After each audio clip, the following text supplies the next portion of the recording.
Unfortunately, the images that you have already seen coming out of Turkey and Syria are real. They are, unfortunately, even not doing the scale of the destruction that we have heard and seen ourselves in both countries justice.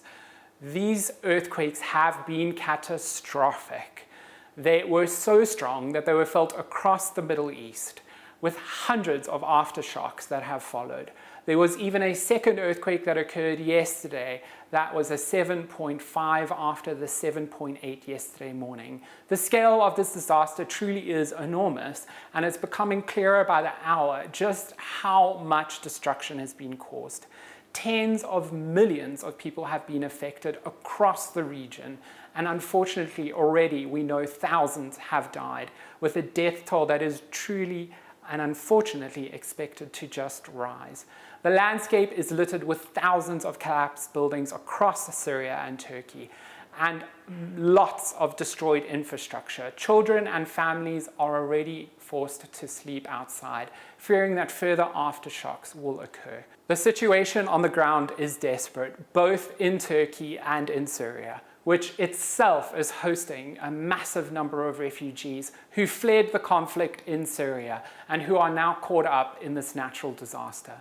The World Health Organization already predicts that this number could reach 20,000 people. We are not just dealing with death and destruction, but now we need to keep the millions of people who are well within this zone of destruction, which is huge, sheltered, kept warm and safe. We need to do this in a landscape where unfortunately roads, water systems, shops and airports are broken. We have staff on the ground. They are responding and they are telling us just how desperate the situation is. Everyone is trying either to help or to survive. In northwest Syria, hundreds of thousands of people are stranded in the streets, either taking refuge on farmland, taking refuge with friends and family in informal tented settlements, or just finding anywhere that is safe for fear of further aftershocks. In Tûrkiye, people are huddled at night wherever they can find a space to keep warm, in cars, in tents, or crammed together with others, just trying to get away from the affected areas.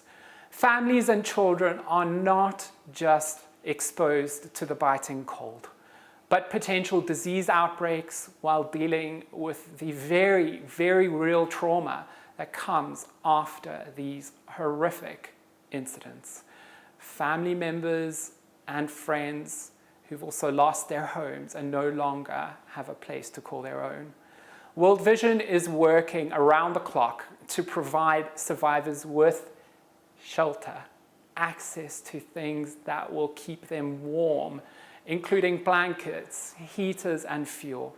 We are calling on everyone to assist, and we as World Vision are scaling up our response as rapidly as we possibly can by working with partners and other humanitarian actors to ensure that this response is coordinated, efficient, and is really meeting the most pressing needs of the most vulnerable, particularly children. Please help our incredible staff, but more importantly, the people who've been impacted by this tragic disaster.